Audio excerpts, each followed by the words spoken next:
Monsieur Yves Esquieu, merci d'avoir répondu à notre invitation. Vous avez participé ce matin à la session Art sacré et religion 2020 organisée par l'ISTR sur le thème de la cité au Moyen-Âge en Provence Méditerranée. Je rappelle que vous êtes professeur émérite de l'université Aix-Marseille, médiéviste, historien de l'art, et particulièrement spécialiste de cette période et de cette ville médiévale. Vous êtes intervenu sur le thème habitat, mode de vie et culture de la cité provençale au Moyen-Âge. Donc, quelle a été, en fait, pour résumer votre propos, les idées forces établies ce matin? Bien, d'abord, j'ai pris la ville d'un petit peu haut en considérant l'importance de l'enceinte, importance matérielle, importance symbolique, mais pas forcément une enceinte infranchissable, avec la vie rurale à l'intérieur d'une enceinte possible. À l'intérieur de cette enceinte, j'ai voulu insister sur la prégnance de l'Antiquité classique en Provence, particulièrement en Provence, avec la présence de grands monuments qui ont été réutilisés, comme l'amphithéâtre d'Arles ou comme l'Arc de Triomphe d'Orange. Et j'ai voulu insister aussi sur l'importance de la cathédrale, du quartier de la cathédrale, d'un côté l'évêque, mais aussi ses chanoines, avec la vie commune des chanoines, à l'intérieur normalement d'une enceinte très spécifique, mais qui n'est pas une réalité partout. Et j'ai notamment donné l'exemple d'Arles, avec véritablement un quartier de chanoines, mais pour une communauté un peu particulière, puis c'était une communauté régulière. Donc ça a été la première partie de mon propos.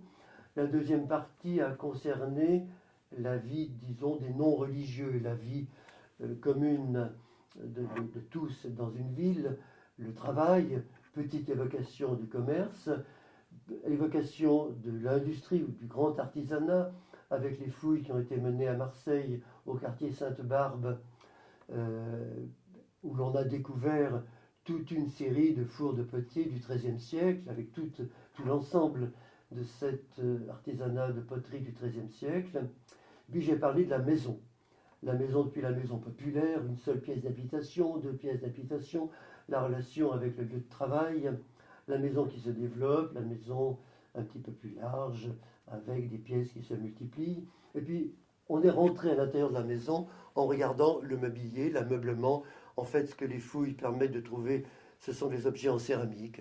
Alors, on a pu voir de la mosaïque, de la céramique commune, céramique grise ou à cuisson oxydante éventuellement pour la cuisine, et une céramique de table, qui est souvent une céramique importée, soit d'Espagne, de Valence, de Catalogne, soit d'Italie, de Gênes,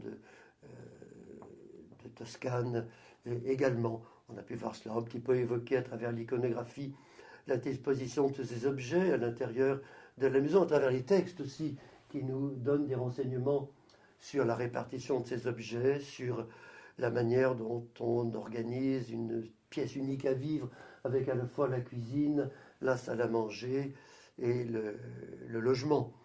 Et voilà, et puis comme ça se passe chez les un petit peu plus riches, avec un développement de ces maisons. Et là, les inventaires après décès nous aident énormément à meubler, à voir ce qu'est la vie quotidienne de ces gens, notamment pour la fin du Moyen-Âge. À partir du XIVe siècle, on a beaucoup de ces textes. Avant, on se repose beaucoup sur l'archéologie. Donc vous avez donné en fait chair à tout cet environnement, avec ce rapport avec la vie quotidienne, avec l'organisation, tant religieuse que civile. Et puis ce qui a été aussi particulièrement intéressant, c'est une précision du vocabulaire et de toutes ces formes architecturales. Et pour cela, on peut peut-être renvoyer à votre dernier ouvrage qui concerne cette architecture. Oui, il me semblait qu'il manquait un ouvrage général sur l'architecture. Et on a volontiers des ouvrages qui sont répartis par période. L'art roman, l'art gothique, la Renaissance, alors qu'il y a des données sur les matériaux, sur les programmes de construction, et qui transcendent ces périodes. Alors j'ai voulu un peu combler ce vide. J'ai publié un ouvrage aux éditions REF 2C d'Aix-en-Provence. Ça s'appelle Une histoire de l'architecture. Eh bien, nous vous y retrouverons avec plaisir, Monsieur Esquieu, avec tous nos remerciements. Et j'ai eu le plaisir de venir ici. Merci de m'avoir accueilli.